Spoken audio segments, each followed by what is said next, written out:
जय श्री कृष्णा। राधे राधे। कृष्ण ज्ञान ऊर्जा में आप सबका स्वागत है। आगे की कथा में सूत जी कहते हैं कि इस अलौकिक और विचित्र कथा को सुनकर पुनः सुनने की इच्छा वाले अगस्त्य जी ने बड़ी ही विनम्रता पूर्वक भगवान कार्तिकेय से कहा।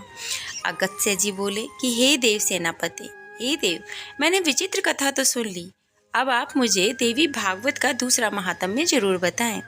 तो कार्तिकेय कहते हैं कि हे मित्रा वरुण से प्रकट होने वाले मुने, अब आप ये कथा सुने जिनके एक अंश से भागवत की महिमा कही गई हो, धर्म का विशद वर्णन किया गया हो और गायत्री का प्रसंग आरंभ करके उसकी महिमा दर्शाई गई हो, उसे भागवत के रूप में अवश्य जानना चाहिए।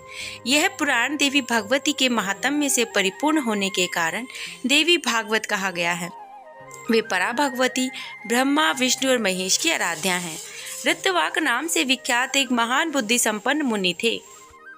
रेवती नक्षत्र के अंतिम भाग गंडक योग में उनके यहाँ समयानुसार एक पुत्र पैदा हुआ।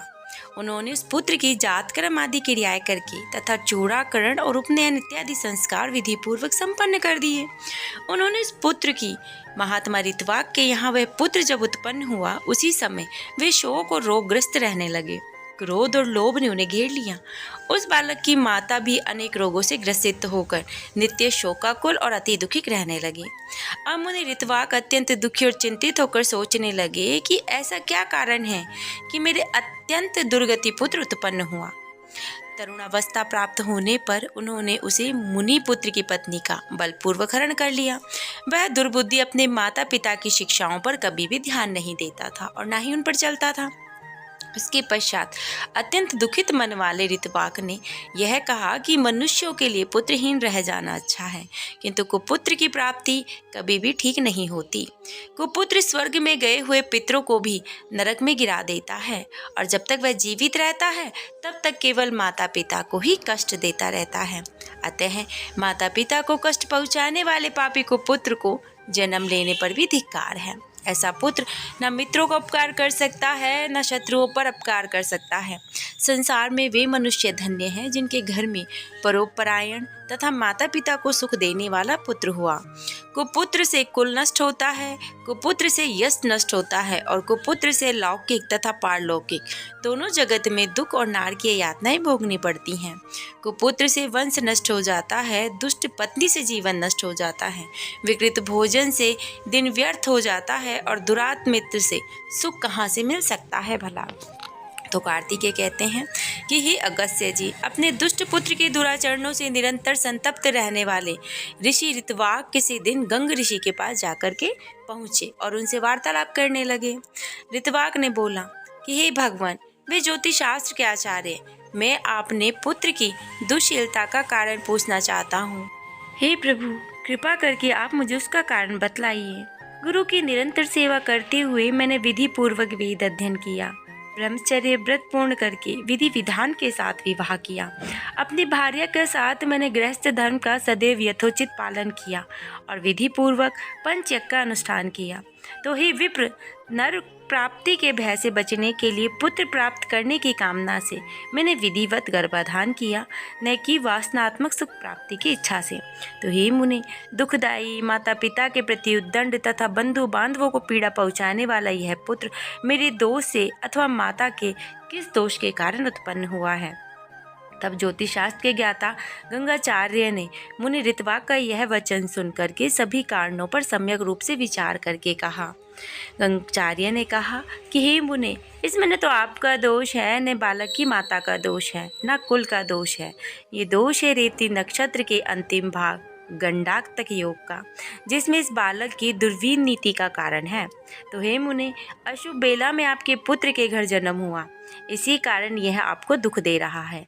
इससे लेश मात्र भी अन्य कोई कारण नहीं है। अतः हे ब्राह्मण, इस दुख के शमन के लिए आप प्रयत्न पूर्वक समस्त दुर्गतियों का विनाश करने वाली कल्याणी जगदम्बा दुर्गा की आराधना कीजिए। गंगाचार्य जी का वचन सुनकर ऋतवाक मुनि क्रोध से मूर्छित हो गए। उन्होंने रेवती को श्राप दे दिया कि वह आकाश से नीचे गिर जाए। ऋतवाक के शाप देते ही चमकता हुआ रेतवी नक्षत्र सभी लोगों के देखते ही देखते आकाश से कुमुद पर्वत पर जा गिरा। अब वह कुमुद पर्वत रेवती के गिर जाने के कारण रैवतक नाम से जाना हुआ और उसी समय वह अत्यंत रमणीक हो गया। रेवती को श्राप देकर मुनि ऋतवाग ने महर्षि गंगाचार्य के द्वारा बताए गए विधान के अनुसार देवी भगवती की सम्यक आराधना, सुख और सौभाग्य प्राप्त किया। अब कार्तिकेय कहते हैं कि उस रेवती नक्षत्र के महान तेज से एक कन्या उत्पन्न हुई, जो अनुपम रूपवती होने के कारण लोक में दूसरी लक्ष्मी की भांति प्रतीत हो रही थी। रेवती नक्षत्र की क्रांति से प्रादुर्भाव उस कन्या को देखकर मुनि प्रद्युम्न ने प्रसन्न होकर उसका नाम रेवती रख दिया। उसके पश्चात महर्षि प्रद्युम्न उसे कुदमुंदा पर्वत पर ले गए अपने आश्रम में तथा पुत्री की भांति उसका धर्मपूर्वक पालन पोषण करने लगे। समय पाकर यौवन को प्राप्त उस रूपवती कन्या को देखकर मुनि ने विचार किया कि अब इस कन्या के लिए योग्य वर ढूंढना होगा। बहुत अन्वेषण के बाद मुनि को उसके योग्य वर ही नहीं मिला। तब वे अग्निशाला में प्रवेश करके अग्निदेव की स्तुति करने लगे।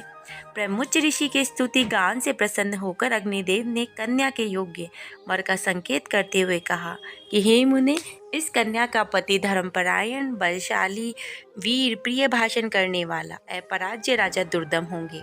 तब अग्निदेव इस वचन को सुनकर मुनि अत्यंत प्रसन्न हो गए।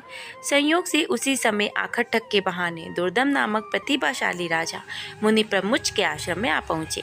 बलवान, अप्रतिम ओज से संपन्न थे वे राजा। प्रतिव्रत के वंशज राजा दुर्दम विक्रमशील के पुत्र थे और कालिंदी के गर्भ से वो उत्पन्न हुए थे। राजा बोले, हे प्रिय, महर्षि भगवान प्रमुच इस आश्रम में कहाँ गए हुए हैं? हे कल्याणी, मुझे सच सच बताओ, मैं उनके चरणों का दर्शन करना चाहता हूँ। तो कन्या कहती है कि हे महाराज, महामुनि अग्निशाला में गए हुए हैं। राजा भी यह वचन सुनकर शीघ्रतापूर्वक आश्रम से बाहर निकल गए। इसके बाद प्रमुच मुनि ने राज लक्षण संपन्न एवं विनयवत राजा दुर्दम को अग्निशाला के द्वार पर स्थित देखा। मुनि को देखकर राजा ने प्रणाम किया और उसके पश्चात मुनि प्रमुच शिष्या ने कहा कि हे गौतम, ये राजा अर्घ्य पाने योग्य हैं, अतः शीघ्र ही इनके अर्घ्य को ले आओ। बहुत दिन बाद ये पधारे हैं और विशेष रूप से हमारे जमाता है। ऐसा कहकर मुनि ने राजा को अर्घ्य प्रदान किया तो राजा ने भी विचार करते उसे ग्रहण कर लिया। उसके पश्चात राजा के अर्घ्य ग्रहण करने पर आसन पर बैठ जाने के उपरांत मुनि प्रमुच ने उन्हें आशीर्वाद से अभिनंदित करती है उनका कुशल क्षेम पूछा। कहा कि हे राजन, आप स्वस्थ तो हैं? आपकी सेना, कोष, बंधु बांधव सभी स्वस्थ हैं? इस पर राजा कहते हैं कि हे भगवान, आपके कृपा भाव से मेरे सर्वविध कुशल हैं। हे ब्राह्मण, अब मेरी यह जिज्ञासा है कि मेरी कौन सी भार्या यहाँ पर है? ऋषि बोले, हे पृथ्वीपति, संसार में अप्रतिम लावण्य से संपन्न रेवती नामक आपकी पत्नी यहीं रहती है। क्या आप उसे नहीं जानते? तो राजा कहते हैं कि हे प्रभु, सुभद्रा आदि मेरी पत्नियां तो घर पर ही हैं। तो हे भगवान, मैं तो केवल उन्हें ही जानता हूँ, मैं किसी रेवती को नहीं जानता। तो ऋषि कहते हैं कि हे महामते, हे राजन, इसी समय प्रिय के संबोधन से आपने जिसे पूछा था, अपनी योग्य प्रियतमा को अपने क्षण भर में ही बुला दिया। तो राजा कहते हैं कि हे मुने, आपने जो कहा वह सत्य नहीं है, किंतु मैंने तो सामान्य रूप से ऐसा कह दिया। इसमें मेरा कोई दूषित भाव नहीं था, अतः आप मेरे ऊपर क्रोध ना करें। ऋषि कहते हैं कि हे राजन, आपका भाव दूषित नहीं था, परंतु आपने सत्य ही कहा था। अग्निदेव के द्वारा प्रेरित किए जाने पर ही आपने ऐसा कहा था। इसका पति कौन होगा? ऐसा मेरे द्वारा आज अग्निदेव से पूछे जाने पर उन्होंने कहा कि इसके पति निश्चित रूप से ही राजा दुर्दम होंगे। यह बात सुनकर के राजा दुर्दम को बहुत ही आश्चर्य हुआ। अब उन्होंने रेवती से विवाह किया कि नहीं, वो हम कल के अध्याय में सुनेंगे। तब तक आप हरि भजन अवश्य करें। जय श्री कृष्णा, राधे राधे।